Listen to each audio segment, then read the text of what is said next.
If you're mixing in headphones, then you've likely encountered issues when listening to your projects on other systems.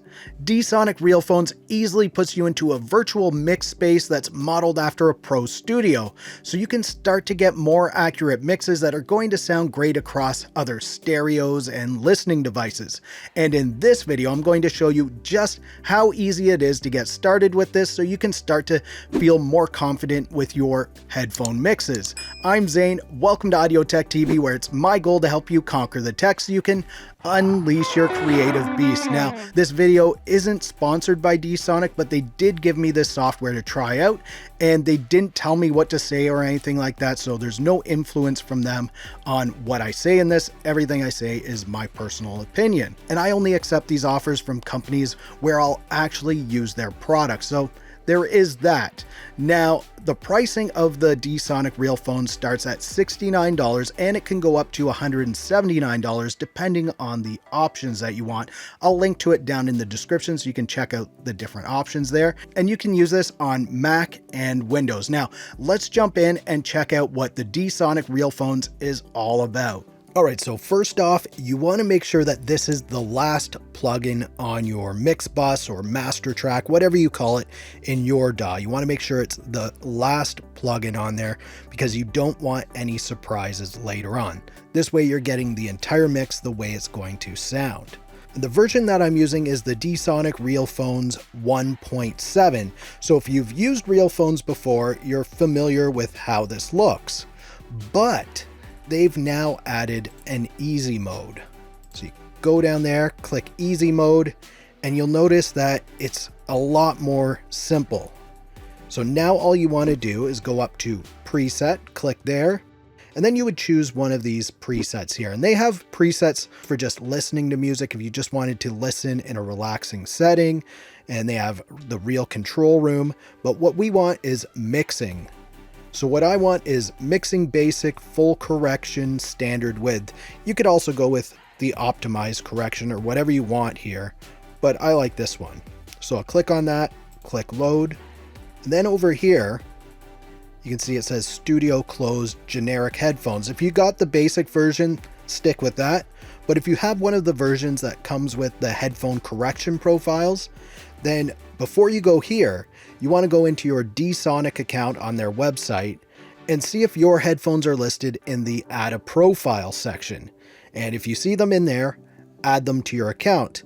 And when you come here, you can click there and you can see I actually have two sets of headphones that are in here. So I have my Beyerdynamic DT770s and my Audio-Technica ATH M50X. So I'm using these today. I'll click on that. And you can see it's loaded a profile here for these headphones. And what these profiles do is they take the frequency response from your headphones and then it corrects them so that what you're hearing is more flat and natural. And all headphones have different frequency responses. So this is actually a really great feature that I like because a lot of these programs, they don't have the Beyerdynamic DT770s, and this one does, so I do like that. But it is a great feature to have, and with all of the headphone profiles they have on there, chances are your studio headphones will be there. So now we have our preset and our headphones are set. We could choose to adjust how much of the correction we want. So you could back it off, go clean, or go full. And because I want the full correction, I'm going to go at a 100%. Then another option that we can choose is the speaker response right here. And you can see it's set at big fat bottom, and you have three options here. You have dried, normal, and live. And this is going to help fill in the bassy sounds that you won't typically get with your headphones. So you're going to hear some of those bass sounds in your mixes, and that way you can hear what's going on in the bottom end. Now there's other speaker responses that you can choose from. So you can click here and you can see we have flat studio. And if we click on that, you'll see it's changed the speakers in here. So we're going to be going with these studio monitors on the side here, or you could go to Real Studio and it changes the speakers again, affordable monitors, stereo field, mix elements, and we've got these big monitors here, spectrum, low resolution, typical headphones, which is more of the consumer grade headphones, and pleasure listening. Then if we click on this here, you can see we have some more options.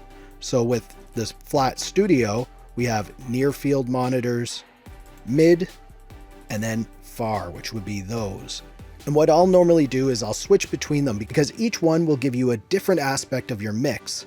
So I do like to switch between the flat studio, all three of these, and also the big fat bottom. But as you start to complete your mix, you might want to go down here to some of these more consumer grade things so you can listen to it on lo-fi setup or desktop speakers, roomy speakers. You can even choose earbuds if you wanted. So you can hear what it will sound like when people are listening to it back. You want to make sure it sounds decent on a bunch of different sources, and this gives you that option.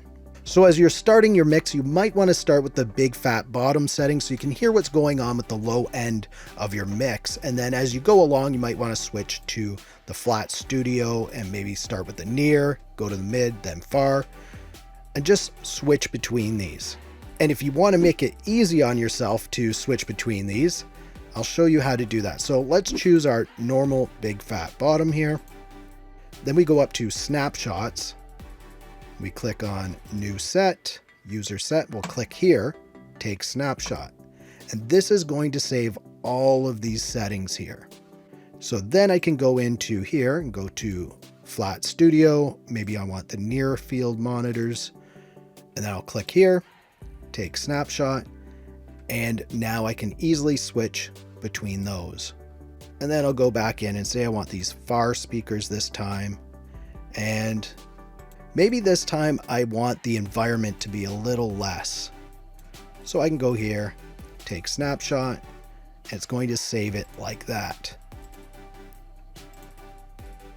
So this is a great way for you to test out the different speakers without having to keep going back in here and switching it up. Just makes things a lot easier on you. And if you have different pairs of headphones, you can make snapshots with the different pairs of headphones. So I'm going to let you hear some of these settings so you can hear what it sounds like, and maybe I'll just save one of these snapshots of the earbuds because that's one of the more extreme ones. We'll save that here. And maybe we'll go with this one here. And remember, this isn't intended to be part of your track. You're going to disable this when you do your mixdown, and it actually has a feature built into it. You can see here, bypass on mixdown. So if you forget to disable it on the mixdown, like I do a lot of times with these programs, this is actually going to bypass it while it's doing the mixdown, which is nice. So let's just hear what it sounds like with some of these different sounds. And this demo is just intended to show you how the different speakers sound. It's not intended to show you that this is going to make your mix sound great through it. But if you mix with it on, your mix should sound great afterwards. So here's what it sounds like with the big fat bottom. Dance, dance, but I don't know how to move my feet. She said just move, move, but I don't know what she means. She said let's go, go. I said sure, but where we gonna be? She took my hand and looked my way and said just follow me. There's something about the look in her eye. I'll follow her till the end of the line.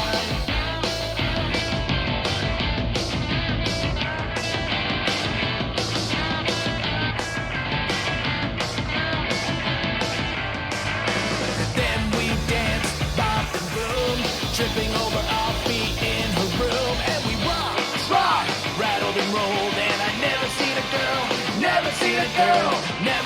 girl move like her before, and I'm hooked. And now let's take it off of easy mode. And you can see we have even more settings that we can adjust here. If you really want to get into some advanced settings, this is where you're going to do that. If we click on the speaker response, you're going to notice some different names in here for the speakers. And you can click here, change the studio, and you have all of these other settings that you can tinker with. But if you're like me and you just want to get down to business and make some music, then easy mode works and it's going to have you mixing right away. Just make sure you disable it before you do your mix down, but it does have that bypass on mix down, which is nice. And I did test it and it works, but I still like to bypass it just in case. So the positives of the D-Sonic Realphones are it's easy to use. The new easy mode in version 1.7 makes it very easy to get into this program and get started with mixing through it. Another positive is you have multiple ways to monitor your projects, which is going to help it to translate in the real world. Another positive is the large number of headphone correction profiles that you can choose from.